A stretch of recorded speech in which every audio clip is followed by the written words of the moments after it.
প্রিয় দর্শক, welcome back to my show with Saikat Salauddin. আজ আমরা কথা বলবো সিনেমার ক্যামিও ক্যারেক্টার নিয়ে। ক্যামিও ক্যারেক্টার বলতে আসলে কি বোঝায়? A brief appearance or a role by a well-known celebrity, usually uncredited before release। মানে যেটা বোঝানো হচ্ছে সেটা হলো যে আপনার মুক্তির আগে সাধারণত এটাকে লুকিয়ে রাখা হয় যাতে মুক্তির পরে দর্শক একটা সারপ্রাইজ পান।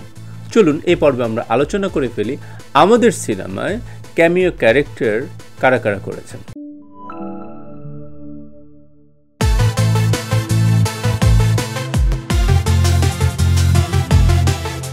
প্রিয় দর্শক, welcome back to my show with Saikat Salauddin. আমাদের আজকের বিষয় ক্যামিও ক্যারেক্টার্স ইন ফিল্ম। প্রথমে আমরা একটু আলোচনা করার চেষ্টা করি যে আসলে ক্যামিও ক্যারেক্টার বলতে কি বোঝায়। সাধারণত এটা যা বোঝায়, আমরা মানে ডিকশনারি বা গুগল, এই সময় গুগল আপনি যাই দেখেন, সার্চ দেন, আপনি নিশ্চয়ই পাবেন সেখানে যে a short role or appearance played by a well known celebrity, এবং এটি সাধারণত একটা সারপ্রাইজ হিসেবে থাকে যার কথা মানুষ আসলে সিনেমা মুক্তির পরেই জানেন। এটা একটা শর্ট ফর্ম। এখন দেশের বাইরে যে ক্যামিও ক্যারেক্টারগুলো হয় সেখানে আসলে মেইনলি অ্যাক্টিং ফর্মেই বড় বড় সেলিব্রিটিরা হাজির হন, কিন্তু আমাদের এই সাবকন্টিনেন্টে যেটা দাঁড়িয়েছে কখনো কখনো কিন্তু তারা গানেও হাজির হন, একটা গান অ্যাপিয়ার করেন এবং তারা ওই গানের পর আর তাদেরকে দেখা যায় না।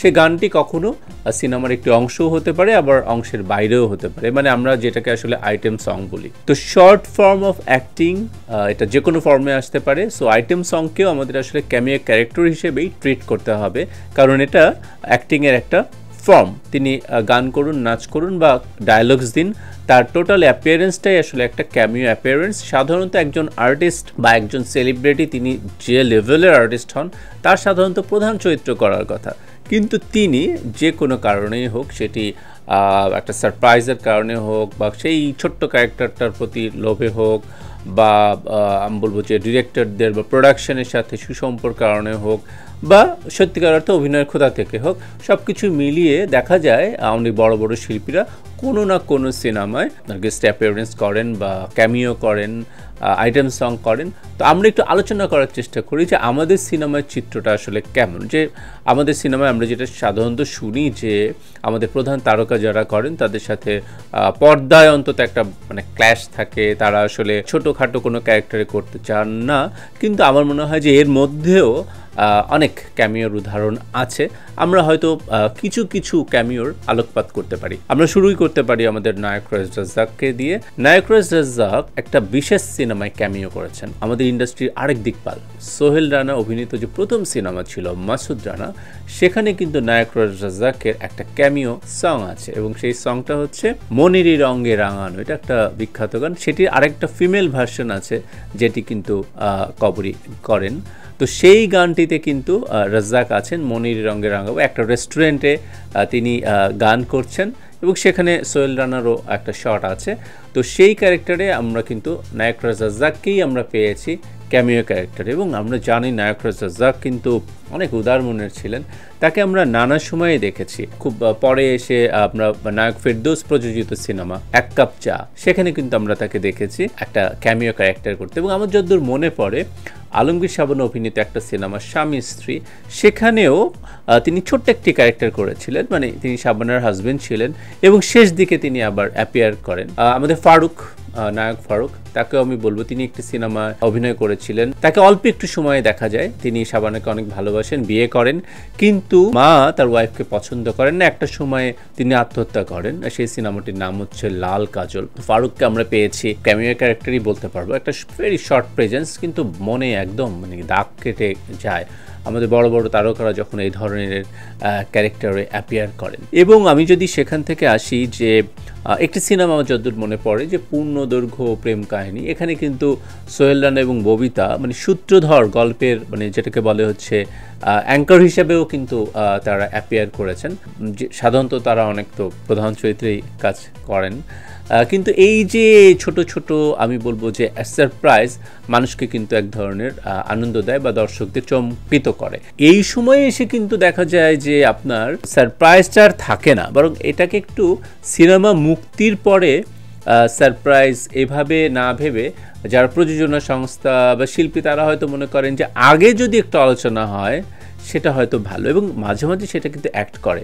এই ঈদের সিনেমা তাণ্ডব নিয়ে কিন্তু খুব আলোচনা চলছে, যে এখানে শাকিব খান তো আছেন, তার সাথে আফরান নিশো এবং সিয়াম, তাদের একটা ক্যামিও নিয়ে কিন্তু প্রচণ্ড আলোচনা হচ্ছে, এবং শাকিব খানের ভক্ত তারাও কিন্তু একদম দ্বিধাবিভক্ত হয়ে গেছেন, যেহেতু সুড়ঙ্গ নিয়ে শাকিব খান এবং নিশোর একটা আমি বলবো যে ওয়ার হয়েছিল, সেটা অবশ্যই আফরান নিশোর পক্ষ থেকে তিনি শাকিব খানকে উদ্দেশ্য করে কিছু কথা বলেছিলেন। সো সেই আফরান নিশো, যদিও তিনি পরবর্তীতে ক্ষমা চেয়েছেন, কিন্তু শাকিব খানের একটা সিনেমায় ক্যামিও করতে পারেন কিনা এটা নিয়ে কিন্তু ইতিমধ্যে আলোচনা শুরু হয়ে গেছে, এবং শাকিব খানের ভক্তরা একদমই ডিভাইডেড। সিনেমা মুক্তির পর বোঝা যাবে আসলে তাণ্ডব সিনেমায় নিশো এবং সিয়াম তারা ক্যামিও করেছেন কিনা। কোন কোন সিনেমায় আমরা অলরেডি ক্যামিও দেখে ফেলেছি। শাকিব খান, আমাদের কিং খান, আমি বলবো তার মনটা অনেক উদার। আমরা কিন্তু তাকেও কিছু কিছু ছবিতে কিন্তু ক্যামিও ক্যারেক্টারে দেখেছি, যেমন আমার মনে পড়ছে যে দবির সাহেবের সংসার যে সিনেমাটা, যেখানে আসলে ছিলেন বাপ্পি, মাহি এবং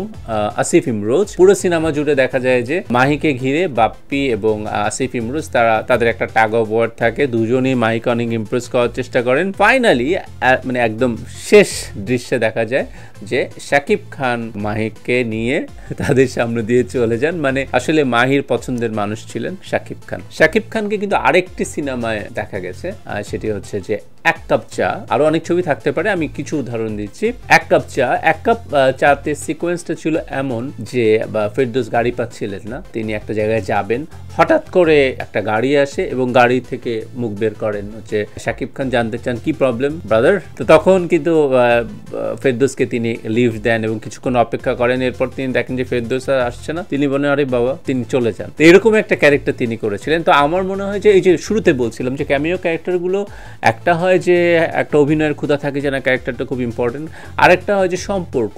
ফেরদৌস এবং শাকিব খান কিন্তু খুবই ভালো বন্ধু ছিলেন, এবং প্রথমে যেটি বললাম দবির সাহেবের সংসার, এটা হচ্ছে জাজের নায়ক ছিলেন তিনি, ভালোবাসা আজকাল সিনেমায়, এবং আরও তো সিনেমা করেছেন। তো সেই সম্পর্কে খাতিরে তিনি দবির সাহেবের সংসার সিনেমায় একটা রোল করেন। এর আগেও কিন্তু আমি বলবো যে শাকিব খানের আগের যারা হিরো বা হিরোইন, তারাও কিন্তু আসলে এই ক্যামিও ক্যারেক্টারগুলো দিয়েছেন। যেমন আমার এই মুহূর্তে মনে পড়ছে রিয়াজের কথা। রিয়াজ কিন্তু দুই নয়নের আলো সেই সিনেমার কাস্টিং ছিলেন ফেরদৌস এবং শাবনূর, এবং তখন কিন্তু শাবনূরের সাথে রিয়াজের সিনেমা বেশি এবং সাফল্য বেশি, কিন্তু ফেরদৌস এবং শাবনূর অভিনীত সিনেমাটি দুই নয়নের আলো, এখানে কিন্তু রিয়াজ একটি ক্যামিও দিয়েছিলেন, এবং গানটা খুবই পপুলার।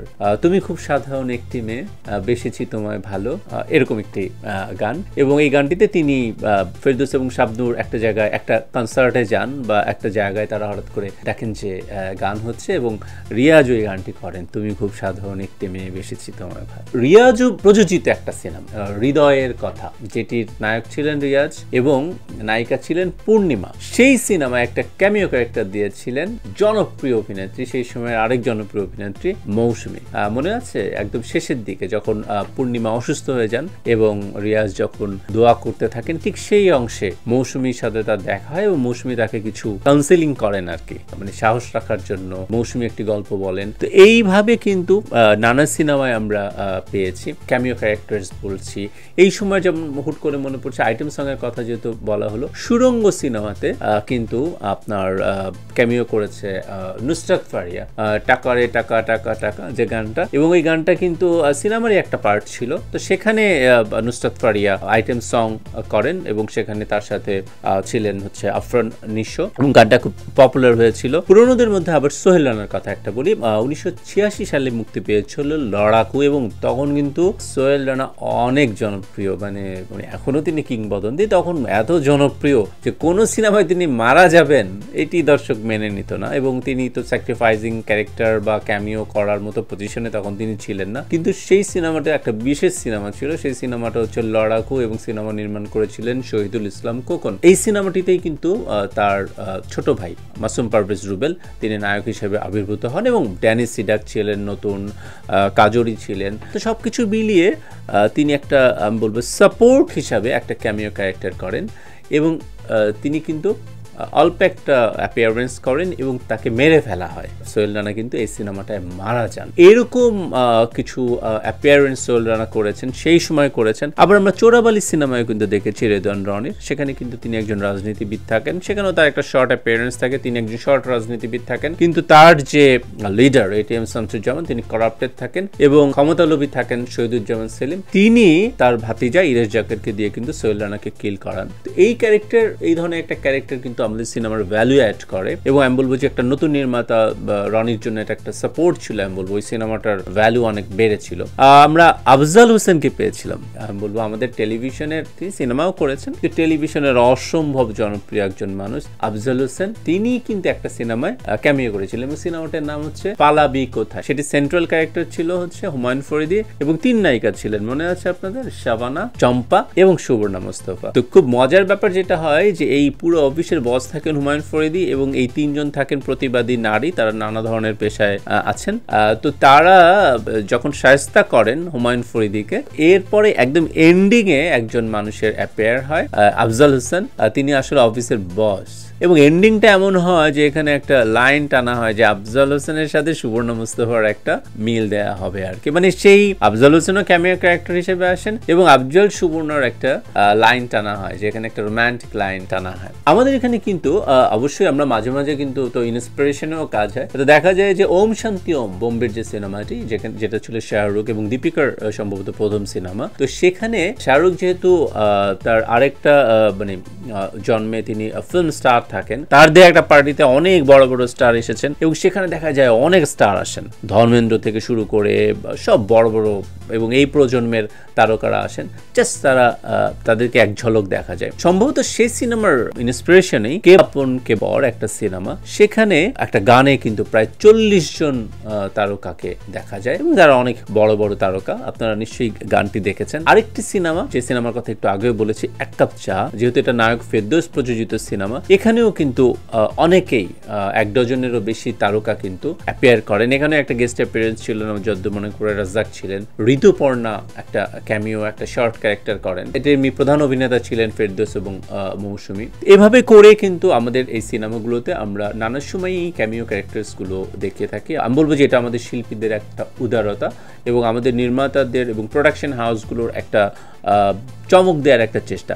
আরিফিন শুভ কিন্তু ক্যামিও ক্যারেক্টার করেছেন। আমি পূর্ণদৈর্ঘ্য প্রেম কাহিনীতে তিনি খুব শর্ট একটি ক্যারেক্টার করেছেন, সেটিকে ঠিক ক্যামিও বলা যায় কিনা আমি ঠিক শিওর না, কিন্তু যেটাকে বলা যায় একদম সেটি হচ্ছে আয়নাবাজির তিনি একটা পুলিশ অফিসারের, যখন একটা কিলিং হয় তখন সাংবাদিকতা তো করছিলেন পান্থ বড়ুয়া, তো তিনি কিন্তু একজন পুলিশ অফিসারের সাথে কনভারসেশন করেন এবং তখন দেখি আমরা আরিফিন শুভকে, এবং আরিফিন শুভ তাকে বলেন যে সব পুলিশকে একভাবে মাপা ঠিক না, এটা অনেক কঠিন কাজ।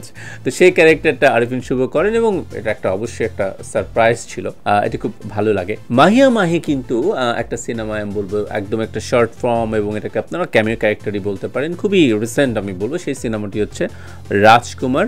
এই সিনেমাটিতে কিন্তু তিনি শাকিব খানের মায়ের চরিত্র করেছেন এবং এই মাকে ঘিরেই কিন্তু সারা সিনেমায় একটা আলোচনা হয় এবং শেষে মানুষ দেখেন যে এই ক্যারেক্টারটি করেছেন মাহিয়া মাহি, শাকিব খানের একসময়ের নায়িকা।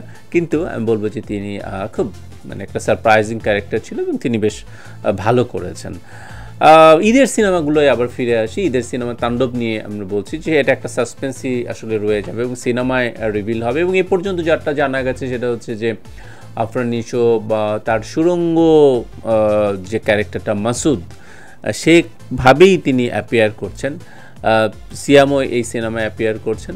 তো এটা যদি ফাইনালি হয় এবং সেটি যদি আমাদের সাকিবের ভক্তরা মেনে নেন, তো এটা কিন্তু স্ক্রিনের জন্য খুব সুন্দর একটি ব্যাপার হতে পারে, এই ব্যাপারে কিন্তু কোনো সন্দেহ নাই। আসলেই আমরা দেখি যে সালমান খানের সিনেমায় কিন্তু শাহরুখ খান আসেন বা শাহরুখ খানের সিনেমায় যে সালমান খান, তো এই যে ব্যাপারগুলো এটা কিন্তু আমি বলবো যে সিনেমাটাকে ভ্যালু অ্যাড করে। সো আমাদের সিনেমাগুলোই যদি এরকম হয় যে শাকিব খানের সিনেমায় আরিফিন শুভ, শরীফুল রাজ করছেন সিয়াম করছেন, আফরান নিশো করছেন, আবার ভাইস ভার্সা যদি আমরা দেখি যে শরীফুল রাজের একটা সিনেমায় শাকিব করছেন বা সিয়ামের একটি সিনেমায় করছেন, আফরান নিশোর একটা সিনেমায় করছেন, আমার মনে হয় এটা আরো বেশি ভ্যালু অ্যাড করবে এবং শাকিব খানের এটি কিন্তু আমার মনে হয় যে এই হারটা তার এই জুনিয়র হিরোদের ব্যাপারে বাড়িয়ে দেওয়া উচিত। যেহেতু তিনি আগে করেছেন শাকিব খানের কাছে, এখন আমরা চাই এবারের ঈদে উৎসব সিনেমায় কিন্তু আমি বলবো যে আমরা কিছু চমক দেখছি, যেমন তিন ভূত, আসলে প্রধান চরিত্র জায়েদ হাসান এবং তাকে ঘিরেই গল্প, কিন্তু এখানে কিন্তু অল্প অল্প সময়ের জন্য তিনজন ভূত অ্যাপিয়ার করেন এবং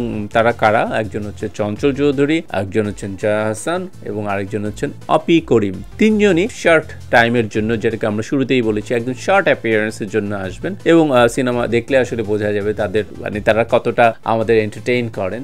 সুনেরা কিন্তু গত ঈদের সিনেমা দাগি, সেখানে কিন্তু আমি বলবো যে ওখানে লেখাও হয়েছে আসলে গেস্ট অ্যাপিয়ারেন্স, ক্যামিও ক্যারেক্টারই করেছেন এবং খুব প্লেজেন্ট, এবং আমি বলবো যে উৎসবেও তিনি একদম একটা প্লেজেন্ট সারপ্রাইজ হচ্ছেন। ইনসাফেও আমরা সম্ভাবনা আছে, আমরা শুনেছি যে চঞ্চল চৌধুরী আছেন। চঞ্চল চৌধুরী কিন্তু একটা ক্যামিও ক্যারেক্টারে রীতিমতো ফাটিয়ে দিয়েছেন খুবই রিসেন্ট টাইমে এবং সেই সিনেমাটির নাম হচ্ছে তুফান, এবং তিনি কিন্তু বেশ পরে আসেন, কিন্তু এরপরে যতক্ষণ ছিলেন দেখা যায় যে এন্ডিংটা হয় কিন্তু শাকিব এবং চঞ্চলের একটা নতুন শুরুর দিকে আলোকপাত করে। আমার মনে হয় যে এই কালচারটি আমাদের সিনেমার জন্য খুব প্রয়োজনীয়। মানে আমাদের যেহেতু এই মুহূর্তে মাল্টি স্টারার সিনেমা খুব কম হচ্ছে, এক সিনেমায় আমরা যেহেতু চঞ্চল, শাকিব, শরীফুল রাজ, সিয়াম বা আপনার আফরান নিশো, এই লেভেলের আরিফিন শুভ, এদেরকে নিয়ে যেহেতু করতে পারছি না, কাজেই একে অন্যের সিনেমায় যদি তারা এই ক্যামিয়া ক্যারেক্টারগুলো করেন সেটা আমাদের সিনেমার জন্য অনেক ভালো হবে। আমরা বারবার বলি যে সিনেমা শুধু কন্টেন্ট না, কন্টেন্টের বাইরে কিন্তু একটা বিশাল জায়গা আছে চমক, এই ধরনের চমক, প্রমোশন এবং সিনেমাগুলোর ডিস্ট্রিবিউশন, এগুলো কিন্তু বাকি 50%। সো আমরা অলওয়েজ ওয়েলকাম করি ক্যামিও ক্যারেক্টার্সকে। সবাইকে ধন্যবাদ, ভালো থাকেন, সুখে থাকেন, আমাদের সিনেমার সাথেই থাকেন।